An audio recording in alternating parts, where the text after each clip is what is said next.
आइए सुनिए, देखिए, समझिए सनातन सत्य। जैसी दृष्टि वैसी सृष्टि, दृष्टि विज्ञान। कुदरत, कुदरती रचना एवं कुदरत के कानून से शाश्वत सुख की प्राप्ति। जोधपुर के परम पूज्य महात्मा उपासक प्रोफेसर डॉक्टर सोहन राज तातेड़ के निर्देशन में सनातन सत्य। जैसी दृष्टि वैसी सृष्टि, दृष्टि विज्ञान।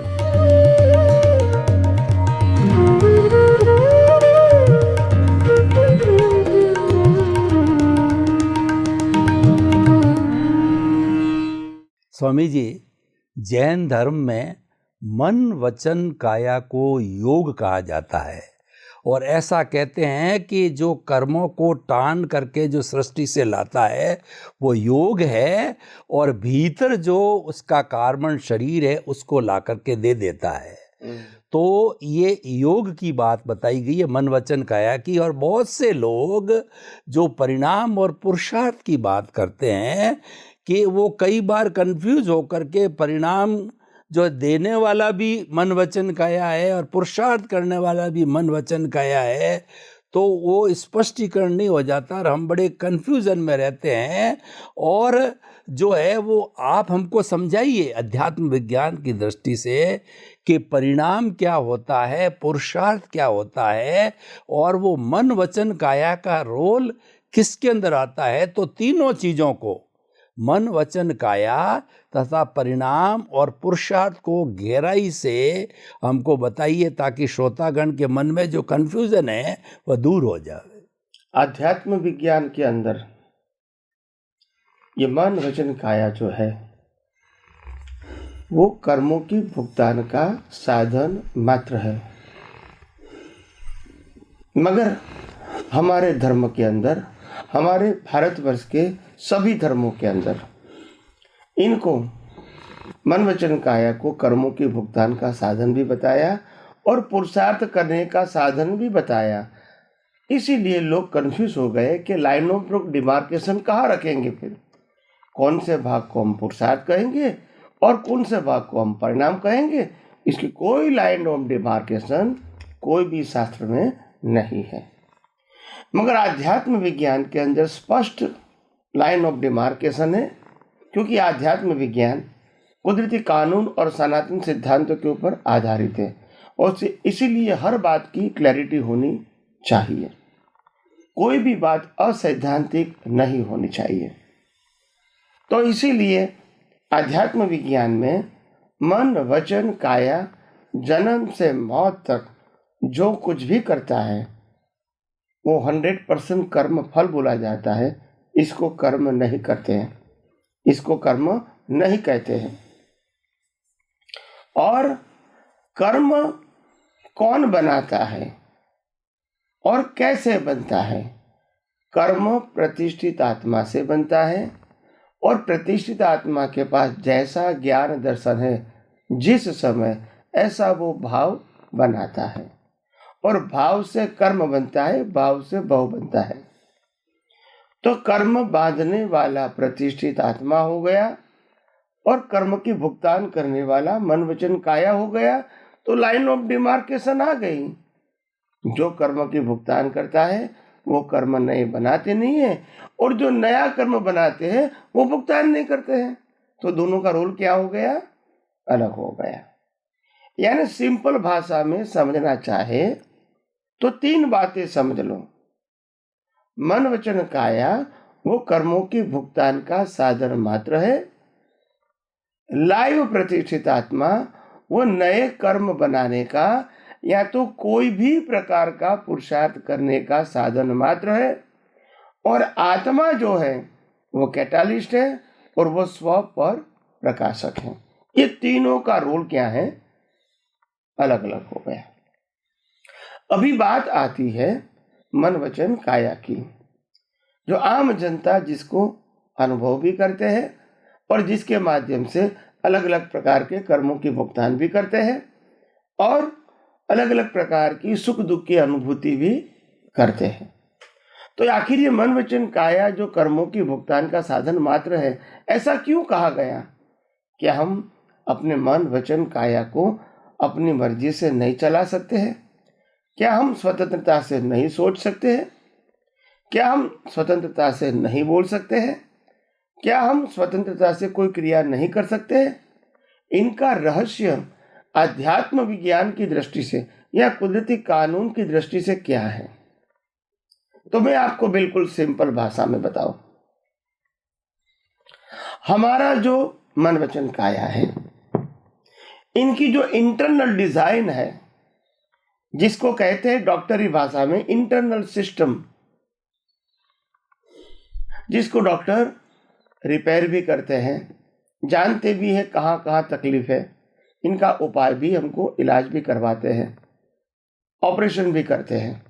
तो जो इंटरनल पार्ट है, ब्रीदिंग पार्ट, फूड लेने का पार्ट, वाटर लेने का पार्ट, ब्लड सर्कुलेशन का पार्ट, डाइजेस्टिंग का पार्ट और पूरी बॉडी में ब्लड सप्लाई करना और ज्ञान तंतुओं को पहुंचा के संवेदना को प्राप्त करना, ये सब कुछ जो सिस्टम है वो पूरे विश्व के अंदर जो भी मानव समुदाय है वो सबके लिए एक ही प्रकार की डिजाइन है, अलग अलग नहीं है। तो एक डिजाइन कैसे हो सकती है? क्या कुदरती रचना है इसीलिए, या तो इंसान ने बनाई है इसीलिए? तो इंसान ने बनाई होती तो अलग अलग होती, मगर जब कुदरत बनाएंगे तो कोई चॉइस नहीं है। और पूरे विश्व के अंदर सभी व्यक्तियों के शरीर की डिजाइन इंटरनल एक ही प्रकार की है, यानी शरीर की डिजाइन कुदरती रचना है। उसके बाद ये बाहर जो शरीर दिखता है हार्ड फॉर्म वाला, वो किसका है या किसने बनाया? तो बाहर का जो शरीर दिखता है हमको इंद्रियों के माध्यम से अनुभव में आता है, वो शरीर पूरा पंच महाभूतों से बना है, पृथ्वी, जल, वायु, अग्नि और आकाश। ये पंच महाभूत जो है, ये पंच महाभूत जो है वो किसका है? वो तो कुदरत का है। तो डिजाइन भी कुदरत की और पंच महाभूतों का शरीर भी किसका है? कुदरत का है, क्योंकि पंच महाभूत कुदरत का है। फिर आगे जाएंगे तो भी कुदरत ने शरीर तो बना दिया, फिर कुदरत कहती है हमको अभी 100 साल तक इसको जिंदा रखना है, अप्रोक्सीमेट। तो फिर जिंदा रखने के लिए हवा, पानी, खुराक भी चाहिए, मिनिमम रिक्वायरमेंट। वो भी कौन देगी? कुदरत देगी। हवा, पानी, खुराक का मैन्युफैक्चरिंग नहीं होता है, it is not main made, it is a totally nature made. तो 100 साल तक इसको चलाने के लिए, लाइव रखने के लिए हवा, पानी, खुराक भी कौन देगी? कुदरत देगी। तो पहले डिजाइन कुदरत की, फिर पंच महाभूत कुदरत का, फिर 100 साल तक जिंदा रखने के लिए मिनिमम हवा, पानी, खुराक चाहिए, वो भी कौन सप्लाई करेगा? कुदरत करेगा।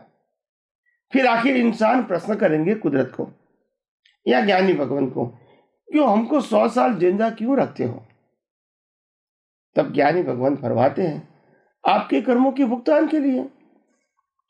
फिर इंसान प्रश्न करेगा भी कर्म क्या किया है वो तो हमको मालूम नहीं है, तो भुगतान कैसे आएगी? तो कुदरत कहते हैं आपका काम सिर्फ कर्म बनाने का है। कर्म के भुगतान कर्म के कानून के मुताबिक क्या देना है, संजोग क्या देना है, स्पीच कैसी होनी चाहिए, एक्शन कैसा होना चाहिए, कर्मों के भुगतान के संजोग कैसे होने चाहिए, सत्ता, संपत्ति, संबंध और साधन के रूप में, ये सब हमारा खेल है, ये आपका खेल नहीं है। आपका काम एग्जाम देना है, हमारा काम रिजल्ट देना है। रिजल्ट में आपकी कोई भी सोच नहीं चलेगी, कोई भी प्रायोरिटी नहीं चलेगी, कोई भी पसंदगी नहीं चलेगी। आप चाहे राम हो, चाहे कृष्ण हो, चाहे महावीर हो, कुदरत के कानून के मुताबिक जो संजोग आएगा उसी को ही भुगतान करना पड़ेगा, नो चॉइस।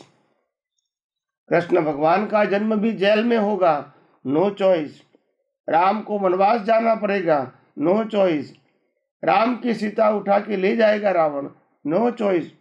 भगवान महावीर को कान में खीला लगाना पड़ा, नो चॉइस। भगवान महावीर को दीक्षा लेनी थी, बड़े भाई भाभी ने मना किया, नो चॉइस। तो मन वचन काया के ऊपर हमारी 100% चॉइस ही नहीं है। और इसलिए कुदरत कहते हैं हर कर्म जो आपने बनाए हैं कर्म, उसके भुगतान के हर संजोग हम ही प्रोवाइड करेंगे। तो इसीलिए हमने पिछले अवतार में क्या कर्म किया है वो आज हमको जानने की आवश्यकता नहीं है। जो भी रिजल्ट कुदरत देगा उसी को ही हम भुगतान कहेंगे या भुगतान मानेंगे, इसीलिए हमारा जीवन है। तो ये 100 साल तक जिंदा रखने का कारण समय समय पे आपको कर्मों की भुगतान करना है। उसके बाद जब एंड, हमारा श्वास भी कौन बंद करेगा, वो भी कुदरत करेगा हमारे आयुष्य कर्म के मुताबिक, उसमें भी हमारी चॉइस नहीं है। इन शॉर्ट, जन्म से मौत तक मन वचन काया का क्रिएटर, ऑपरेटर एंड डिस्ट्रॉयर तीनों कुदरत है। और इसीलिए हमारे आध्यात्म विज्ञान के अंदर अनुभवी ज्ञानी के आधार से मन वचन काया की अवस्था मात्र कुदरती रचना है। तो इसीलिए इसका कोई भी कंट्रोलर व्यक्तिगत रूप से नहीं है, सिर्फ कुदरत और कुदरत का कानून और उससे बनती हुई अवस्था को कहते हैं कुदरती रचना। तो इस प्रकार से जन्म से मौत तक मन वचन काया को ऑपरेट करने की फ्रीडम हमारे पास नहीं है। मन में जो विचार आते हैं उसका भी हम कंट्रोलर नहीं है। विचार आते हैं, हम करते नहीं हैं। अगर हम करते हैं तो स्विच बंद कर दो। Is it possible? नहीं। कई लोग बोलते हैं कि संजोग आते हैं तो हम विचार करते हैं। भी संजोग किसने दिए विचार करने के? वो भी तो कुदरत ने दिए। आखिर वो विचार भी किसके अधीन रहा? संजोग के अधीन। फिर स्पीच किसके अधीन रहेगी? वो भी संजोग के अधीन। अगर आपके सामने बच्ची आएगी, लड़की आएगी आपकी, तो आपकी भाषा उसी प्रकार की होगी। बहन होगी, उसी प्रकार की भाषा होगी। माँ होगी, भाषा परिवर्तन हो जाएगी। पत्नी होगी, भाषा परिवर्तन हो जाएगी। यानी आपकी स्पीच भी डिपेंड ऑन सर्कमस्टेंसेस है। और थर्ड, एक्शन भी क्या है? एक्शन भी आपका संजोगों के ही अधीन तो है। तो इसीलिए जन्म से मौत तक मन वचन काया की अवस्था मात्र कुदरती रचना है। इनका क्रिएटर, ऑपरेटर, डिस्ट्रॉयर तीनों कुदरत है। और कुदरत साफ कहती है मैंने किसी को श्वास लेने तक की फ्रीडम भी नहीं दिया है। अगर आप आपकी मर्जी से श्वास लेंगे तो फिर आप श्वास लेने में ध्यान रखोगे या क्रिया करने में ध्यान रखोगे मन वचन काया की? फिर आप कंफ्यूज हो जाओगे। दूसरी बात, अगर आप खुद श्वास लेते हैं तो फिर रात को सोएंगे कैसे? सोने के बाद कौन लेगा? अगर आप अनकॉन्शियस होंगे तो भी कौन लेगा? तो कुदरत ने साफ बोला है कि आपको हमने श्वास लेने तक की स्वतंत्रता नहीं दिया है। तो जिस श्वास के आधार से ये मन वचन काया चलता है उसमें हमारे पास फ्रीडम कैसे हो सकती है? तो इसीलिए मन वचन काया की अवस्था मात्र कुदरती रचना है। इनका क्रिएटर, ऑपरेटर, डिस्ट्रॉयर कुदरत है। और इसीलिए कुदरत ने साफ बोल दिया कि मन वचन काया की कोई भी क्रिया के लिए आप जिम्मेदार नहीं हो। मगर अगर आप कोई भी क्रिया के कर्ता बनोगे, कोई भी व्यक्ति या साधन के मालिक बनोगे, तब तो जिम्मेदार होंगे।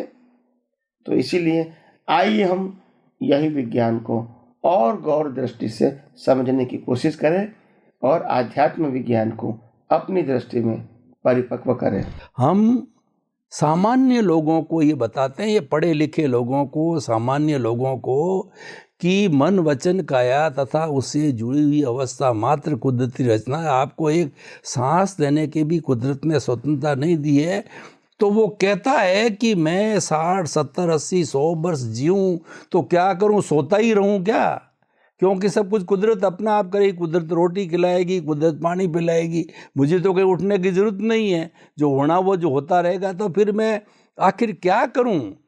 और लोग कहते हैं कि पुरुषार्थ किए बिना तो आगे भाग्योदय होता नहीं है, पुरुषार्थ से ही भाग्य बनता है, भाग्य से ही पुरुषार्थ बनता है। मुझे तो लोग कहते हैं पुरुषार्थ करो, पीछे रह जाओगे, दुनिया भाग रही है, तुम भी भागो, वरना तुम पीछे रह जाओगे। तो मैं करूं क्या? क्या पुरुषार्थ क्या है? तो एक इससे जुड़ी हुई बात पुरुषार्थ की, और जो ये आपने बात कही है इसको थोड़ा और खुला कीजिए। सबसे बड़ी बात यह है कि कुदरत को हमारी सोच से हंसी आती है, और हंसी इसीलिए आती है जब कुदरत साफ बोलता है, इस दुनिया में न कुछ आपको लेकर आना है और न ही कुछ लेकर जाना है। ये दोनों बातें तो सब मानते हैं, स्वीकार करते हैं, और बाद में जन्म से मौत तक मन वचन काया का जो संयोग मिलता है, इसका क्रिएटर, ऑपरेटर, डिस्ट्रॉयर तीनों में हूं।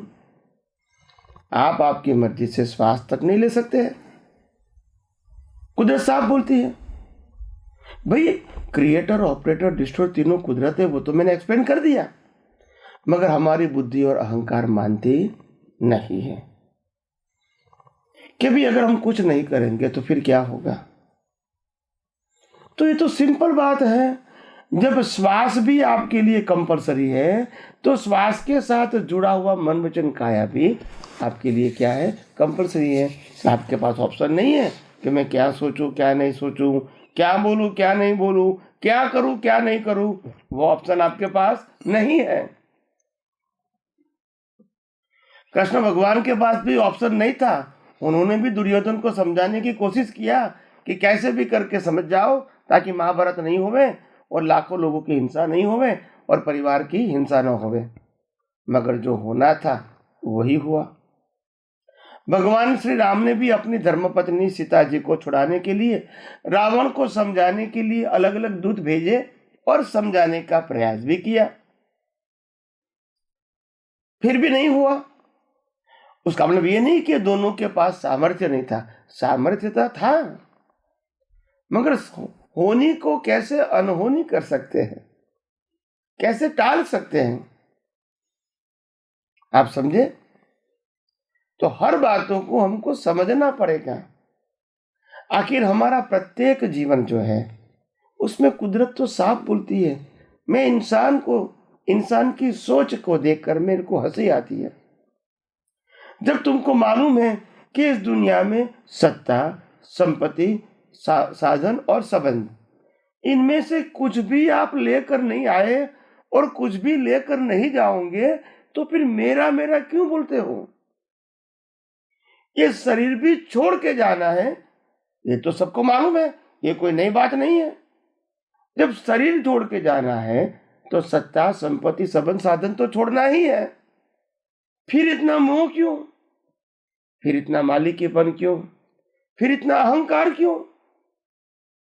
कुदरत तो साफ बोलती है, तुम्हारा पूरा जीवन हमारे कंट्रोल में है, और आपका मन वचन काया हम जो अवस्था देंगे उसी के मुताबिक काम करेंगे। ये मशीन के पास कोई फ्रीडम नहीं है। तो इसीलिए मैंने कहा कि आध्यात्म विज्ञान को जितना गौर दृष्टि से समझने की कोशिश करोगे, इतना ही आपको समझ में आएगा कि विज्ञान कितना सरल, सहज और सुगम है। मगर हाँ, अनुभवी पुरुष मिलने के बाद वो सहज, सरल, सुगम है। तो आइए हम यही विज्ञान को और आगे समझने की कोशिश करें। स्वामी जी बहुत बहुत धन्यवाद। आपने जो है कि ये मन वचन काया और उससे जुड़ी हुई हर अवस्था मात्र कुदरती रचना तो कहा ही है, जो कि कुदरत ने दिया है, लेकिन उसके साथ साथ में आपने पुरुषार्थ के लिए दृष्टि विज्ञान भी दिया है। और लोगों को समझाया है कि आप वो करो ना, रियल पुरुषार्थ करो ना, रिलेटिव में क्यों टाइम वेस्ट करते हो, उससे आपको कुछ भी हासिल नहीं होता। तो आप तो समग्र दृष्टि से जो है अध्यात्म विज्ञान दे रहे हैं और प्योर साइंस की बात कर रहे हैं, पूरा सनातन सत्य की बात कर रहे हैं।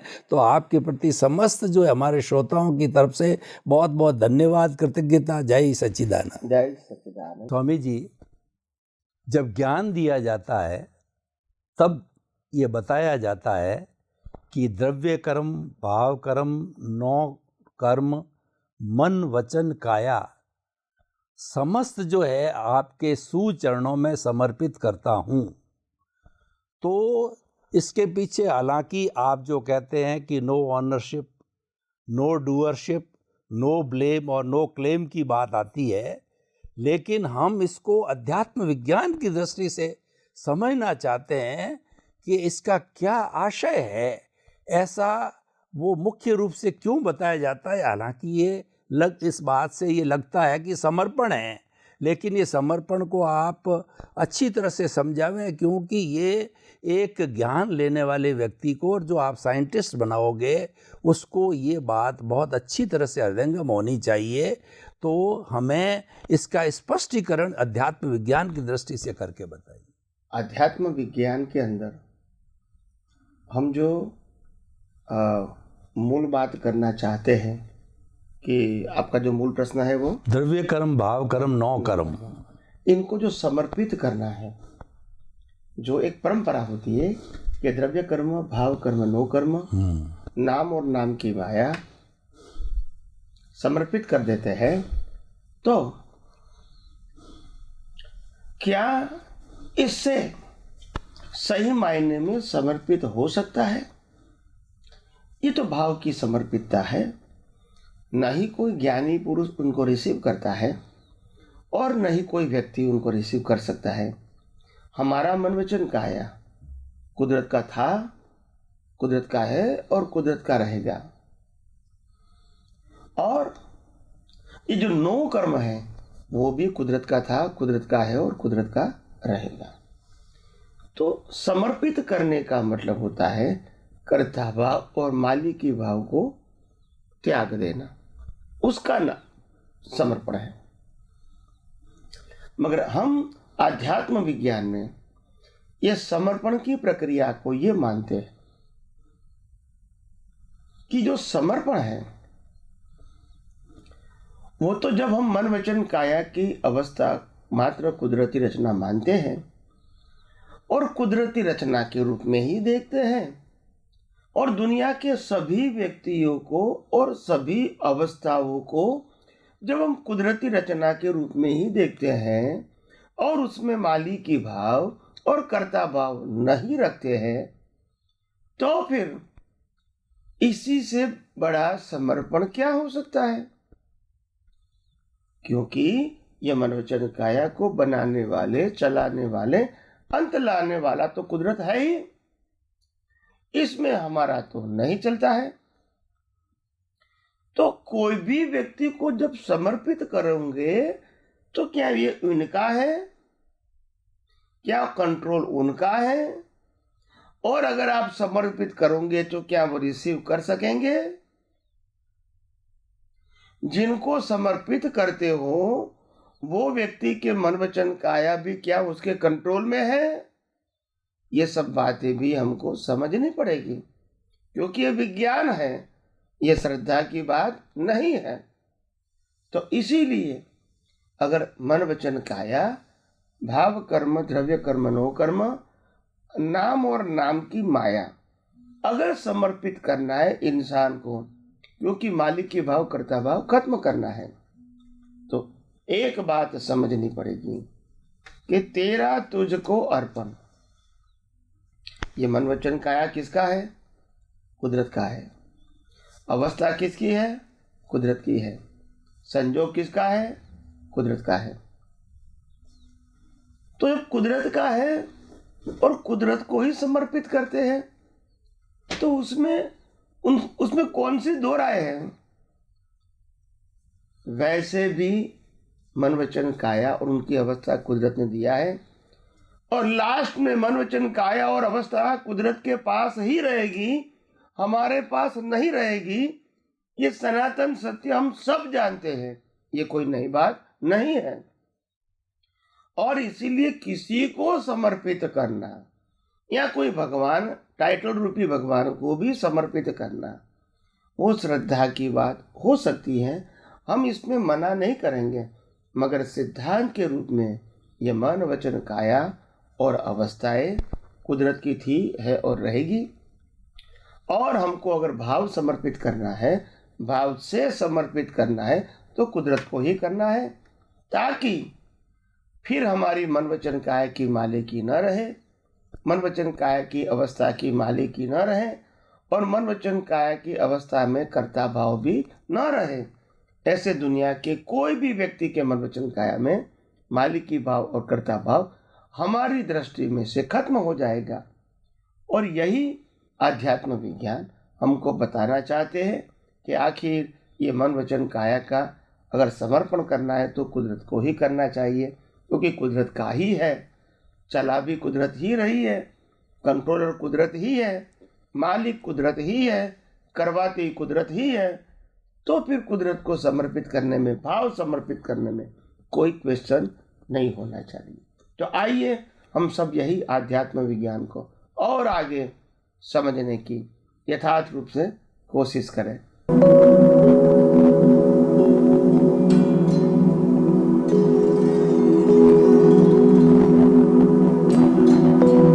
एक ऐसा अंतर्राष्ट्रीय ख्याति प्राप्त मानव जो गुरु प्रेरणा से पिछले 20 वर्षों से वानप्रस्थ जीवन जीते हुए 24 घंटे मानवता की सेवा में संलग्न है। एक ऐसा मानव जो अभी राष्ट्रीय, अंतर्राष्ट्रीय टीवी चैनलों पर 7,500 एपिसोड के माध्यम से सनातन सत्य, आत्मविज्ञान एवं पुनरुत्थान, व्यवहार एवं निश्चय जगत के जीवनोपयोगी विषयों पर हृदय स्पर्शी प्रवचन कर चुका है। उस मानव का नाम है महात्मा उपासक प्रोफेसर डॉक्टर सोहन राज तातेड़। प्रोफेसर तातेड़ द्वारा योग, दर्शन, शिक्षा विषयों पर रचित पीएचडी स्तर के 250 शोध ग्रंथ भारत के 100 प्रतिष्ठित विश्वविद्यालयों में शोधार्थी पढ़ रहे हैं तथा वे सभी शोध ग्रंथ वहां की सेंट्रल लाइब्रेरियों में उपलब्ध हैं। महात्मा सोहन राज ने अभी तक हजारों स्कूलों, कॉलेजों, विश्वविद्यालयों एवं संस्थाओं में सेमिनार, वर्कशॉप, कैंप लगाकर लाखों विद्यार्थियों को योग, दर्शन, शिक्षा का प्रशिक्षण देकर उन्हें सुसंस्कारित किया। डॉक्टर तातेड़ ने भारतीय संस्कृति उत्थान के 4000 से अधिक समसामयिक विषयों पर आर्टिकल लिखकर ऑनलाइन जर्नल, पत्रिकाओं, वेबसाइट्स पर प्रकाशित किया, जिसका उपयोग लाखों पाठक कर रहे हैं।